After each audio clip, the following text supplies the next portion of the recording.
Welcome, everyone, once again.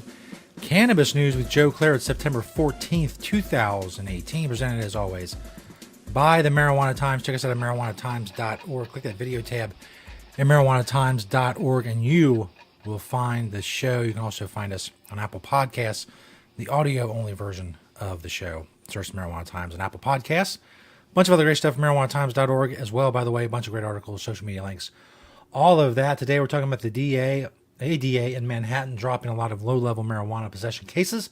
Also some marijuana news, cannabis news out of Nigeria. That's right, that's something I don't say very often. And also, many of you may have heard the case of the man who was murdered in his own home by a police officer in Dallas. There was an interesting tweet that went out last night linking him to cannabis. For what reason? We'll delve into when we get there. All that's coming up. First, of course, cannabis news brought to you by Natureside and their organic, all-natural pesticides. Check out nature-side.com. Side is spelled C-I-D-E. They're a proud sponsor of the show. Grow safe and poison-free. Be regulatory compliant in the state that you are growing in. Don't use harmful pesticides and chemicals on your grow. All of this can be accomplished by going to nature-side.com, a proud sponsor of cannabis news. Go check them out.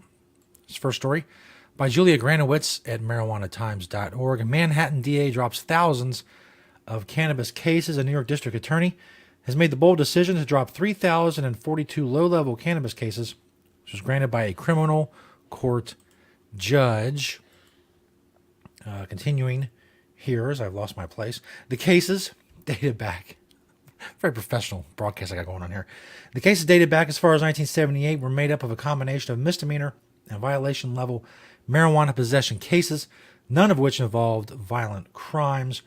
If anyone was brought in today on one of these warrants, my office would dismiss the case, Manhattan DA Cyrus R. Vance Jr. said.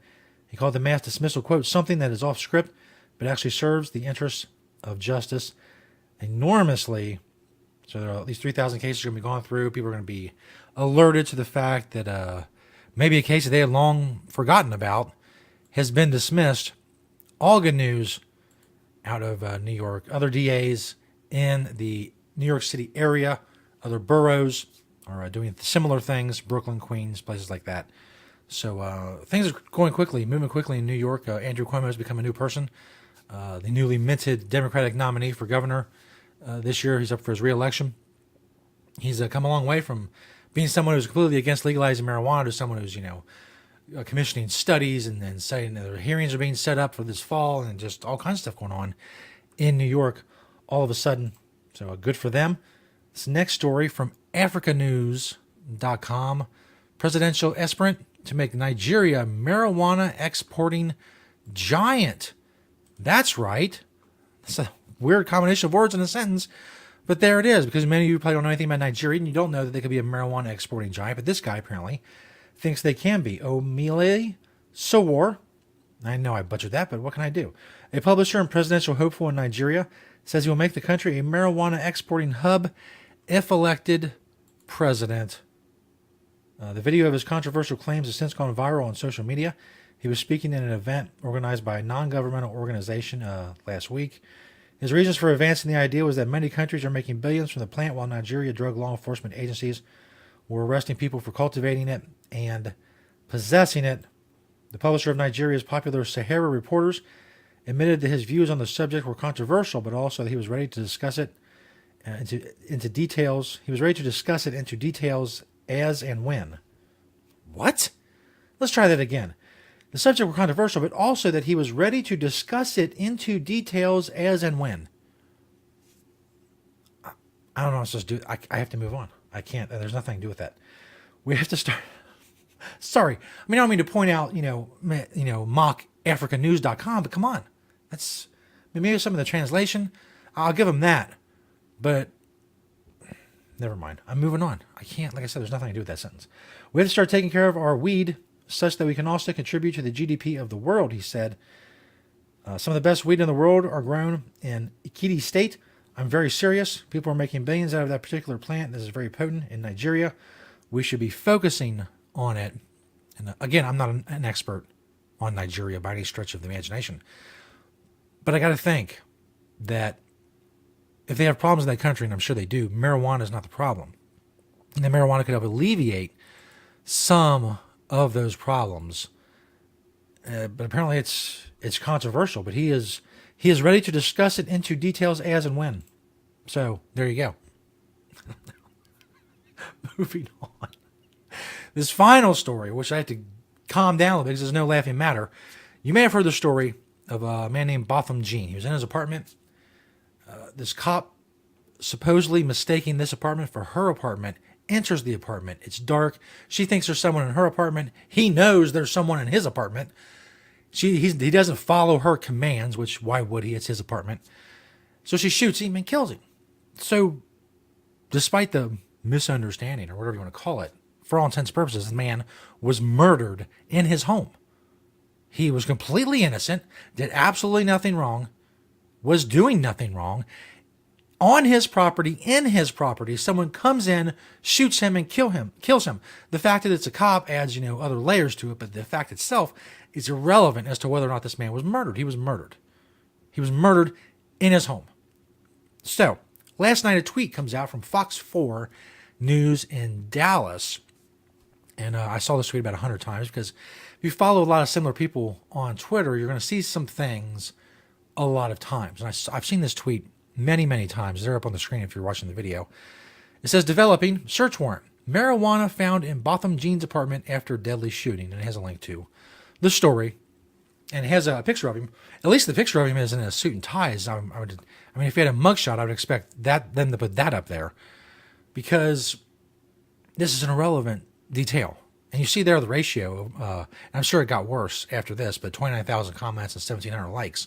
That's a pretty brutal ratio. That's probably the most brutal ratio I've ever seen on Twitter or any other social media network for that matter. That is horrendous. And it's because it's mostly people pointing out that that's an irrelevant detail. The detail is so irrelevant that the only reason they would put it out there is to try to smear this guy. The only reason this detail would be released publicly by the Dallas PD would be try to protect their person, the person who shot and murdered this guy, and try to smear this guy as some kind of, I don't know, guy with marijuana. I mean, it's so completely and utterly irrelevant. She was not there because he might have a small amount of marijuana in his apartment. She's already said she thought it was her apartment. That's why she was there. And she ended up shooting and killing this guy in his apartment. So, obviously this thing got destroyed last night on Twitter because it's just an utterly irrelevant detail. It's like saying he had mayonnaise in the fridge. It means nothing. It has nothing to do with the case in any way, shape, or form. I saw somebody tweet today that even if this guy was the biggest marijuana dealer in the world, it would be irrelevant because this woman wasn't there about marijuana or any other crime. She was there because she thought it was her apartment, which is nuts to me. Absolutely nuts. Now, if you're drinking or something, even then, I've never mistaken someone else's apartment for mine. A car, yes. I've mistaken someone else's car for mine. So there's a little bit of relatability to that. But it doesn't matter because she murdered this guy in his apartment. It was her mistake, and he paid for it. So, a lot of people reacted to this. Obviously, NORML was one of the organizations that reacted to this. They put up on their blog today. Justice for Botham. Law enforcement and media attempt to slander murder victim over marijuana after the murder of Botham Jean by Dallas police officer Amber Geiger.